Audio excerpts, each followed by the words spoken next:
एक गरीब ब्राह्मण अपने खेत में बहुत मेहनत करता था। एक दिन वह थककर एक पेड़ के नीचे आराम कर रहा था। तभी उसे एक बिल के अंदर से एक नाग निकलता दिखाई दिया। ब्राह्मण ने सोचा, मुझे इस नाग की रोज पूजा करनी चाहिए।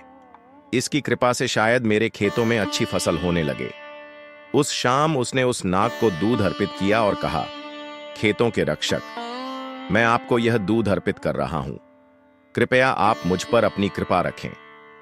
अगली सुबह जब ब्राह्मण आया तो उसने दूध के कटोरे में एक सोने का सिक्का पाया। ब्राह्मण रोज नाग को दूध चढ़ाता था और नाग कटोरे में एक सोने का सिक्का छोड़ जाता। जल्द ही वह ब्राह्मण अमीर हो गया। एक दिन ब्राह्मण को किसी काम से शहर से बाहर जाना पड़ा। उसने अपने बेटे से नाग को दूध अर्पित करने को कहा। लड़के ने अपने पिता की आज्ञा का पालन किया। अगले दिन जब बेटा बिल के पास गया तो उसे सोने का सिक्का मिला। लड़के ने सोचा, इस बिल के अंदर जरूर बहुत सारे सोने के सिक्के होंगे। क्यों ना मैं नाग को मारकर सारे सोने के सिक्के निकाल लूं।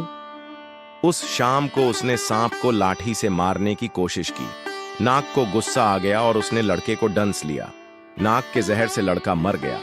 ब्राह्मण जब शहर से वापस आया तो उसे सारी घटना का पता चला। उसने नाग को कोई दोष नहीं दिया। अगली शाम वह बिल के पास गया और उसने नाग को दूध अर्पित किया। घायल नाग ने ब्राह्मण से क्रोधित होकर बोला, तुम अपने बेटे की मौत के बारे में इतनी जल्दी भूल गए और सोने के सिक्के की लालच में फिर यहां आ गए। मैं अब तुम्हारा दोस्त नहीं रह सकता। तुम यहां हर रोज श्रद्धा से नहीं बल्कि लालच की वजह से आते थे। नाग ने ब्राह्मण को एक हीरा दिया और दोबारा वहां आने से मना कर दिया। शिक्षा, अति लालच